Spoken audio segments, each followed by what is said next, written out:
గూడాలలో మారుమూల పల్లెల్లో ఇందిరమ్మ రాజ్యం రావాలి, మీ రేవంత్ అన్న ఈ తెలంగాణ రాష్ట్రానికి ముఖ్యమంత్రి అవ్వాలని మనసు నిండుగా ఆదరించి ఆహ్వానించి మీ భుజాల మీద మోసిండ్రు కాబట్టి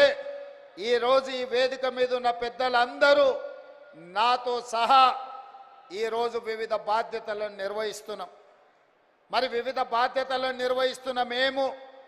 మీ ఆశీర్వాదంతో అవకాశం వస్తే మీకు కృతజ్ఞత తెలుపుకునే బాధ్యత, ఆడబిడ్డలకు అన్ని అవకాశాలు అందించాల్సిన బాధ్యత ఈరోజు మా పార్టీ మీద మా ప్రభుత్వం మీద ఉన్నది. అందుకే ఆనాడు 2014 నుంచి 2019 వరకు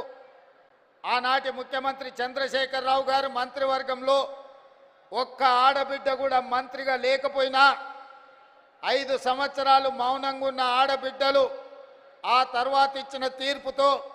మొదటి మంత్రివర్గంలోనే మీ అభిమాన నాయకురాలు శ్రీమతి కొండా సురేఖ గారు, మా సోదరిమణి సీతక్కను ఈరోజు మంత్రివర్గంలో ఈ ఓరుగల్లు గడ్డ మీద నుంచే ఈ ఆడబిడ్డలను మంత్రివర్గంలో ప్రముఖ స్థానం ఇచ్చి ఈనాటి ఈ సభా నాయకత్వాన్ని కూడా ఆ ఆడబిడ్డల చేతుల్లోనే పెట్టడం జరిగింది.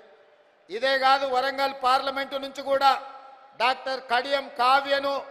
ఈరోజు పార్లమెంటు సభ్యురాలుగా ఈ తెలంగాణ రాష్ట్రం నుంచి పార్లమెంటులో గలం విప్పుతుందంటే ఒక ఆడబిడ్డ ఈరోజు వరంగల్ ప్రాంతం నుంచి పార్లమెంటుకు ప్రాతినిధ్యం వహిస్తుంది. అదే కాదు,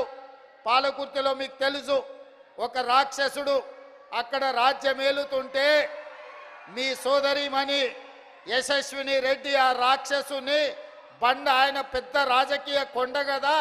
ఆ కొండను ఎట్లా ఢీకొంటామని పాత్రికేయ మిత్రులు అడిగితే కొండైనా దెబ్బ కొడితే పగులుతుందని చెప్పి ఆ కొండను బద్దలు కొట్టి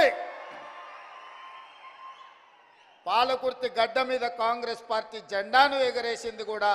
ఈరోజు ఆడబిడ్డనే అన్న సంగతి నేను ఈ సందర్భంగా చెప్పదలుచుకున్నా.